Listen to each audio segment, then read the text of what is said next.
Hello students. Today we will learn about the basics of bioinformatics. Bioinformatics, also termed as computational biology, that deals with the application of mathematics, biology, IT to process the biological data to provide structure and function of macromolecules, that including DNA, RNA and proteins. But what is the need of this kind of study? Because biology have different nature, and if we talk about the IT and computer science, that's have different kind of nature. Because around 90s, by the efforts of National Institute of Health and Department of Energy, one project was initiated, that was the Human Genome Project. Main goal of this project was to find out the structure and function of macromolecules, genes available in human genome, as well as different other model organisms, including mosquito, guinea pig, rabbits, etc. The steps are clearly mentioned in this particular diagram. That is, first of all, we can isolate the genomic DNA, chop them into the pieces by using restriction endonuclease enzyme, and the information in the form of adenine, guanine, thymine, cytosine find out in the form of nucleotide by using automated sequencing, Sanger sequencing method. But how we can preserve this information? Because the results of human genome says that the human genome contains 3146 million bases in the form of A, T, C or G. The average gene size in human genome is approximate 3000 bases. Total number of genes in human genome is range between 25,000 to 30,000, and the function of more than 50% of discovered genes still we don't know about this. So for the storage of this huge type of information, we required the involvement of technology.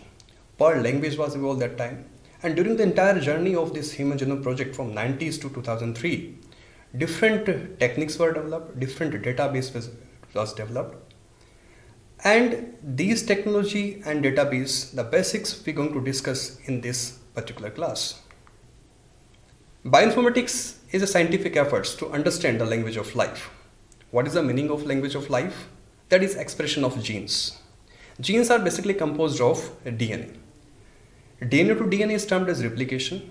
DNA to RNA is termed as transcription process. And RNA to protein formation is termed as translation. This is the common mechanism of expression of any genes out of 25,000 to 30,000 genes in human genome. This entire mechanism is termed as central dogma. And the next diagram clearly explains that the modern age of central dogma. Here, the complete study about DNA is termed as genomics. Complete study about RNA is termed as transcriptomics. And complete study about protein is termed as proteomics. And protein have multiple functions like regulation of metabolic pathways, and the enzyme role in metabolic pathways is a part of metabolic study. This diagram explains the various details about the modern age of central dogma. In this diagram, we can clearly show that bioinformatics is the center of all types of omics study: transcriptomics, genomics, metabolomics and proteomics. And there are various applications. One of the very important application according to this COVID time, that is drug design, drug discovery. By the end of this class, we will briefly discuss about the new drug discovery process. The important portion of this class is sequence databases. Three types of databases are termed as primary database for the bioinformatics study. That is NCBI, DDBJ, EMBL. NCBI stands for National Center for Biotechnology Information. Is a primary database for the DNA, RNA, protein type of sequences. DDBJ, DNA Data Bank of Japan, Japanese node, similarly is also a primary database. EBI, European Bioinformatics Institute. EMBL, European Molecular Biology Laboratory. All three, they are working together under International Nucleotide Sequence Database Collaboration. If you submit any information in NCBI, that become the part of DDBJ, that become the part of EMBL after publication. This is the home page of National Center for Biotechnology Information. URL of NCBI is ncbi.nlm.nih.gov. NCBI is a very important primary user-friendly sequence database. Here we can submit any new type of sequence information like COVID. Coronavirus sequence we can submit here, like the spike protein sequence and its RNA information, and various resources, services provided by NCBI mentioned in this diagram. Two very important: PubMed. PubMed is world's largest online medical research laboratory, and the BLAST basic local alignment search tool. This tool basically used for the alignment research study. Like in this diagram, you can observe the home page of BLAST tool.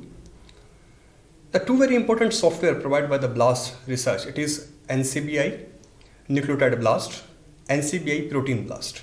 Nucleotide BLAST software basically used to compare the nucleotide query with the nucleotide information available with the NCBI.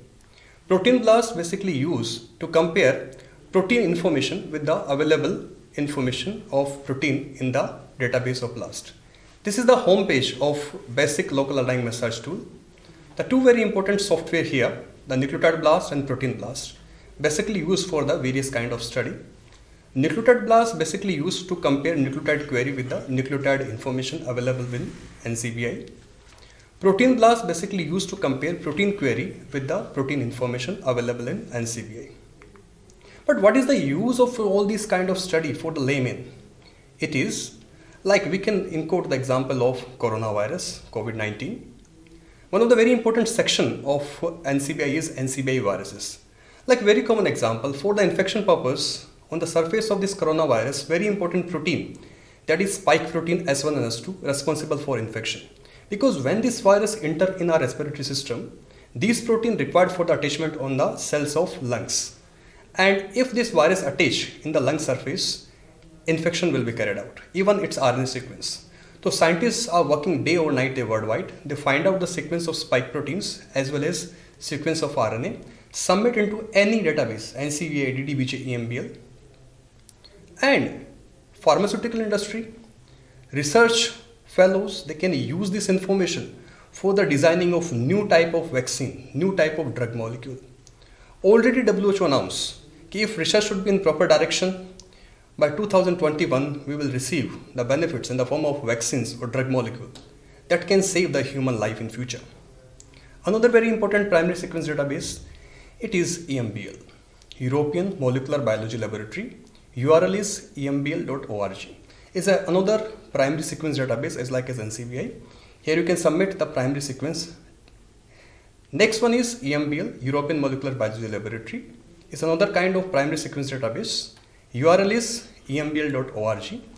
Like NCBI, here you can also submit your sequence information. Another very important, that is DDBJ. Full form is DNA Data Bank of Japan, Japanese node. URL is ddbj.nig.ac.jp. is one of the academic institution also. And like NCBI, EMBL, here we can also submit the DNA information, RNA as well as protein information. One of the very important database for the plant research that I was developed. Another very important database, that is the GVDB. This database I was developed during my PhD research work at Modi University, Lakshmangarh. The full form of this database is Gemini Virus Database. URL is wikigemnivirus.org. This database basically designed for the Begmo virus information. Begmo virus belongs to the Gemniviridae family.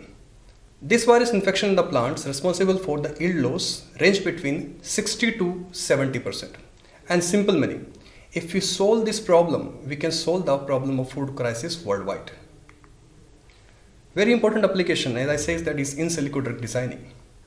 In this kind of study of bioinformatics, first of all, we can select the target molecule. Like very common example, if we take the example of COVID-19.